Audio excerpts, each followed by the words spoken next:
Okay. Fire sign. Ayusin ko lang yung aking upo. Kung magagawa ko.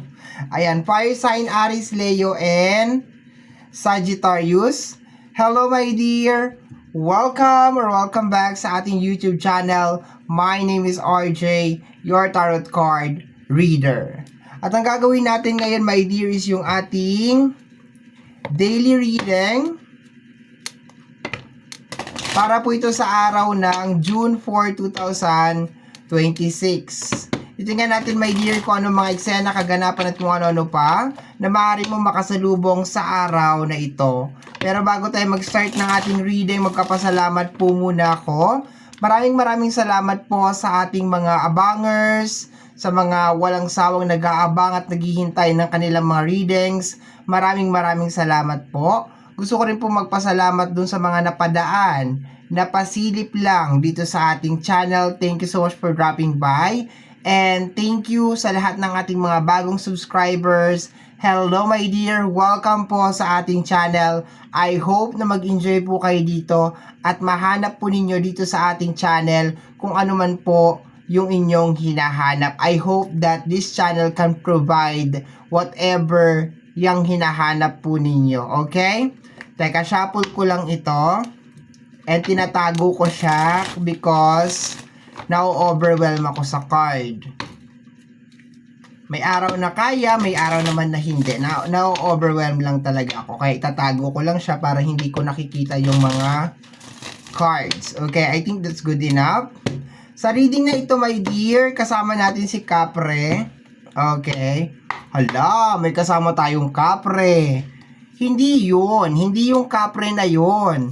Eto, ayan o, si Capre. Ayan. Okay, pinangalanan ko siyang Capre. Ayan. Kasi, nung nag-reading kami ni Capricorn, sabi ko, huwag ka mag-alala Capricorn. Iisipan ko to ng pangalan. At pag meron ako nagawang pangalan, isusunod ko sa pangalan mo. Kaya naisip ko, si Capre. Okay? This is a customized oracle card, tarot. Okay? Lahat na nandito na my dear. Okay? May tarot din dito and merong customized. Pero dahil meron tayong tarot card over here, hindi tayo masyado magpo-focus dito sa may bandang white part. Dito tayo sa may bandang brown part. Kasi dito meron din ditong tarot card.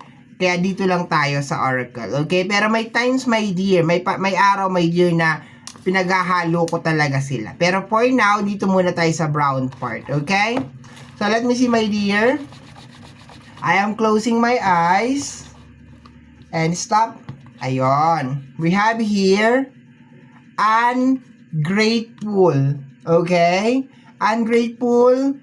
Next, apat tayo kasi nag-start ako ng reading ngayon kay water sign. So, apat ang nakuha ko kay water sign.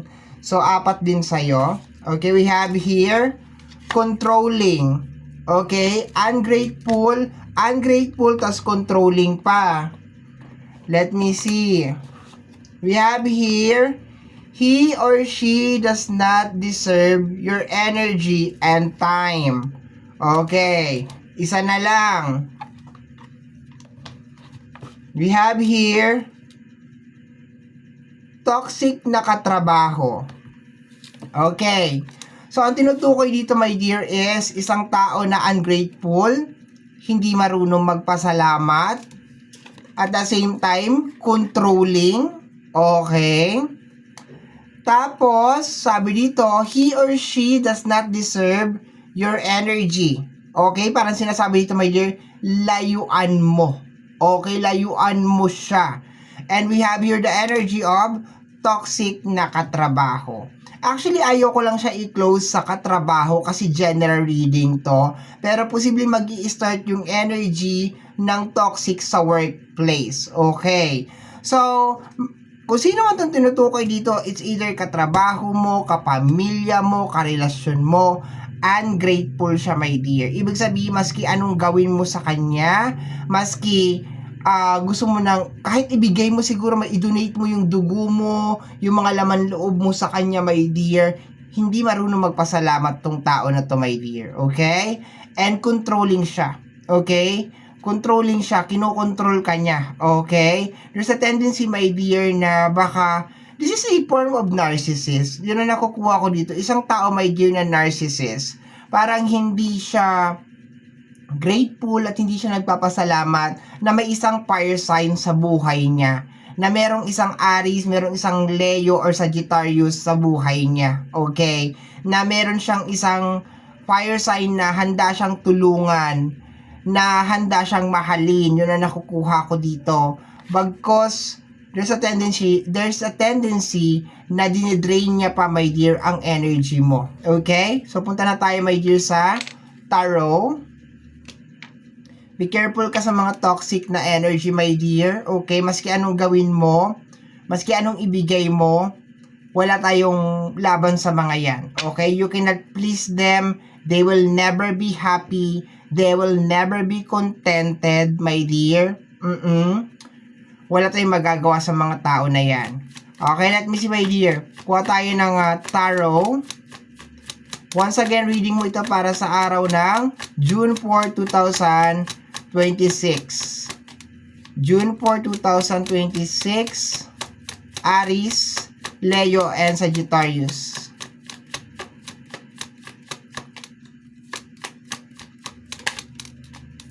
The King of Pentacles, okay. King of Pentacles, kasama niya ay si Nine of Cups. Very good to, my dear. Okay? Kasi sinasabi dito, wish fulfillment to para sa'yo. Okay? Nararamdaman ko dito yung flowing energy ng hindi water, ng money, abundance sa energy ng King of Pentacles. Powerhouse to, my dear. Powerhouse to. Ibig sabihin, mayroong parating sa iyo na malaking blessing, minamanifest mo, my dear, konektado sa usapin ng pinansyal. Okay, parating to, my dear. Magi-start yung pagpasok ng energy nito ngayong araw na to. For some of you, baka ma-receive mo ngayong araw na ito. For some of you naman, my dear, is baka parating siya, magi-start pa lang ngayon. Depende kung gaano kalaki yung minamanifest mo. Kung malaki siya, maging realistic tayo. Of course, it will take time, it will take days. Pero kung maliit naman siya, possible na mamanifesto ngayong araw na to. Pero this is a very, very good energy, my dear, for you.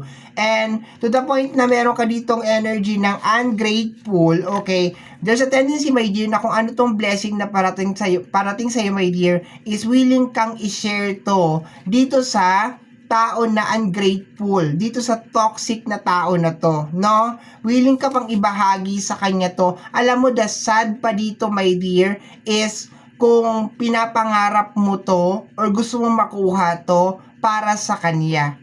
No, masakit yon, my dear. That is going to be masakit talaga sa dibdib kasi nangangarap ka para sa kanya pero parang hindi niya na-appreciate. Yun ang nakukuha ko.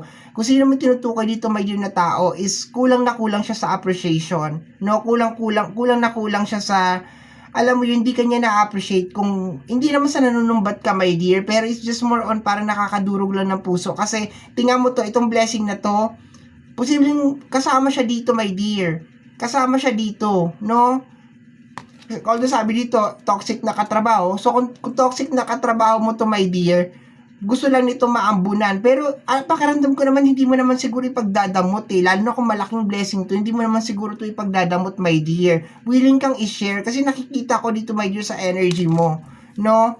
Na willing mong i-share kung ano man tong blessing na parating sa'yo, my dear. Pero sad to say, meron talagang mga tao, kagaya nga ng sinabi ko kanina, na maski anong ibigay mo sa kanila or maski anong gawin mo para sa kanila, they will never be happy. Let me see, my dear. Ganda ng ano mo, opening card mo. Ganda niya, my dear. What is this? Dalawang card na kaagad. Okay, strength card. Okay. And the Ace of Cups. Okay. My dear, very good. Ang ganda ng reading mo, oh. Sinasabi dito, my dear, sa card na to na meron kang problema na masusolusyonan because of your hard work, because of your determination, my dear. Possible na kung sa trabaho to, insecure sa'yo to. No, nai-insecure sa'yo tong katrabaho mo na to kasi very hardworking ka. Talagang, alam mo yon, talagang inilalaban mo talaga. Pero kung this is just kaibigan or kapamilya or karelasyon, possible, my dear, na grab lang ng grab to, na walang give and take na nangyayari sa loob ng relationship. Pero para sa area mo, my dear, or relationship or connection, okay, kasi ayoko lang siya i-close lang sa relationship kasi hindi naman lahat kayo ay may karelasyon.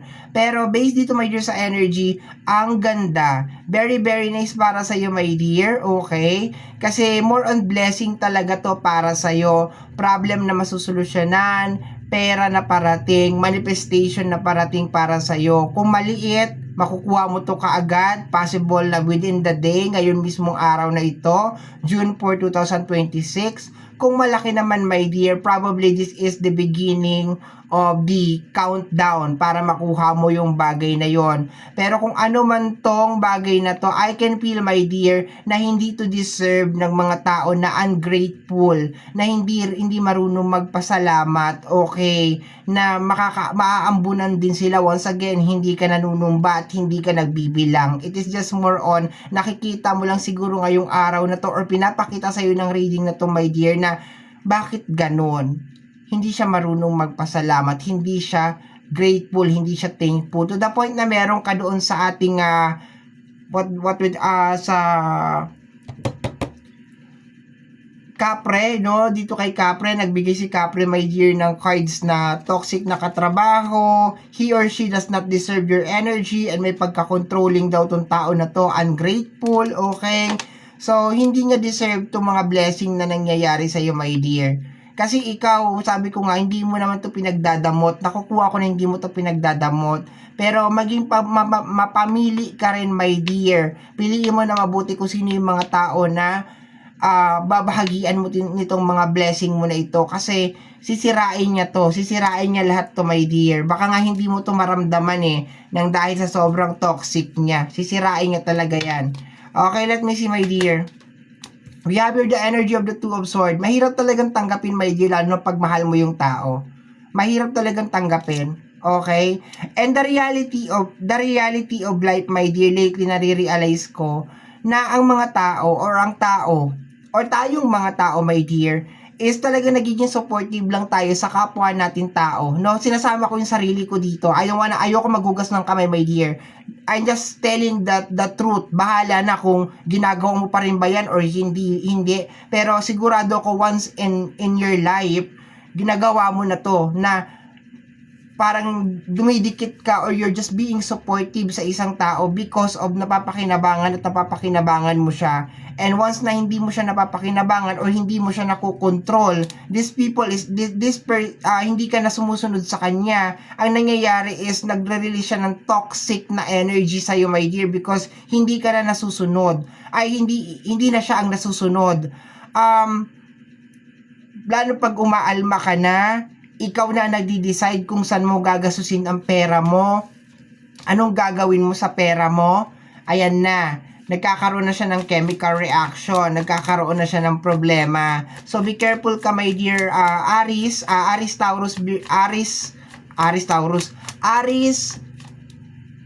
Leo, Sagittarius, Aries, Leo, Sagittarius, sorry. Okay, maybe you're dealing with a Taurus. Okay, maybe you're dealing with a Taurus. Ungrateful na Taurus kasi nabanggit ko siya. Dito kasi ako nakatingin. Energy kasi ito ng Earth sign, Taurus, Virgo, and Capricorn. Pero we have also energy ng Leo over here. Okay? So, nasagap ko yung energy ng Taurus. Sorry, okay? Pero kung makikita mo yung combination, my dear, this is energy of the Two of Swords and the Eight of Cups. Okay? Wait lang. I'm back. Okay, ayan. Kailangan ko pong isara yung pintuan because bumabagsak na naman po yung ulan. Ayan. So, nasa na ba ako kanina? Eto, okay. Two of Swords and the Eight of Cups. Ayan. So, sa energy nito, my dear, this is denial card kasi ang Two of Swords. Pero sinasabi kasi dito, my dear, na you need to cut this energy right away. Kasi maski gaano karaming blessing ang dumating sa'yo, hindi magtatagal. Yun ang nakukuha ko na energy, hindi siya magtatagal, my dear. Hindi, you cannot be surrounded with ganitong klase ng energy, my dear, kasi kahit gaano karaming swerte ang pumasok sa'yo, kahit gaano karaming blessing ang pumasok sa'yo, hindi siya magtatagal. Yun ang nakukuha ko, my dear. Hindi talaga siya magtatagal. Okay? So, sinasabi, my dear, na kinakailangan mo i-cut tong toxic na energy na to ngayong araw na to para maprotektahan mo itong parating na malaking blessing para sa'yo. We have here the energy of the Ten of Swords, the backstabbing or the backstabber na energy. Yung datingan ng reading natin ngayon is may halaga ka lang dahil napapakinabangan ka. Yun ang nakukuha ko, my dear. I'm very sorry. Hindi ko po intention na manakit ng damdamin. I'm just telling the truth, okay? Pasensya na po. We have the energy of Leo over here sa energy ng Strength card. Nabanggit ko kanina, di ba? Maybe Taurus, Virgo, and Capricorn or Leo.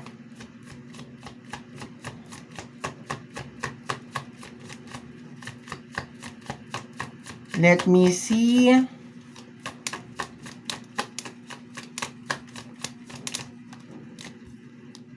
The King of Wands, okay? Di ba? You can have this very fiery na energy, my dear. You can have this very fiery na energy. Okay, you can have this very fiery na energy connected sa energy ng manifestation. Pero kung meron mga ganyan na energy, wala din. Walang patutunguhan lahat, my dear. Be careful ka sa mga kinakaibigan mo. Be careful ka sa mga pinagsasabihan mo ng mga plano mo. Be careful ka, my dear. Mag-ingat ka kasi yun nga, somebody's trying to control you, somebody is gusto magkaroon ng mga benefits lang sa'yo, my dear. And there's a tendency na kaya to nagkakaroon ng chemical reaction as of this moment, my dear, is because gusto mo na ikaw na yung masunod, my dear, kung paano gagastusin or paano papatakbuhin ang buhay mo at hindi niya nagugustuhan to. No, hindi niya nagugustuhan, my dear, or there's a tendency na hindi niya nagugustuhan na meron nangyayaring maganda sa'yo pero hindi siya nakikinabang or wala siyang control. Bakit ganun, no? Hindi naman niya pinagtrabahuan, hindi naman niya pinaghirapan pero gusto niya siya ang may control. 'Di ba? Ang weird. Okay, let me see, my dear. Bottom deck of the card is the energy of the Ace of Pentacles. Maganda, my dear, itong reading na to. This is going to be a very nice reading sa'yo. This is a confirmation, my dear, na may panibagong blessing na parating sa'yo. Sabi ko nga, my dear, kung maliit, right away, ngayong araw na to, June 4, mararamdaman mo talaga siya kaagad-agad. Okay, makikita mo siya kaagad. Pero kung malaki, possible, my dear, na this is the beginning ng countdown para makuha mo tong blessing na to. Pero once again, wina-warning ka, my dear, ng ating card. Wina-warningan ka ng ating card, my dear, na umiwas ka sa mga taong ungrateful, umiwas ka sa mga taong controlling. Please kindly analyze, my dear, if deserve ba ng tao na yan yung energy mo. And please stay away from toxic na energy. Although this is a card of toxic na katrabaho, pero general ko siya, toxic na kaibigan, toxic na kapamilya, toxic na karelasyon, and toxic na katrabaho. Stay away from them, my dear, kasi maski gaano karaming blessing ang pumasok sa'yo, maski gaano kaganda yung parating sa'yo, my dear, na opportunities, pag you are surrounded with this kind of energy, wala talagang mangyayari. So, piliin mo ng mabuti kung sino tong mga energy na papapasukin mo, my dear, sa buhay mo. Okay? Be careful with the energy that you surround yourself. Okay? So, my dear fire sign, Aries, Leo, and Sagittarius, yan ang reading na nasagap ko po sa araw na ito, June 4, 2026. Tanging hiling at dasal ko po sa ating buong may kapal na ang mga readings na ginagawa ko ay nakakatulong po sa ating lahat. Maraming salamat po. Thank you, my dear. Bye-bye!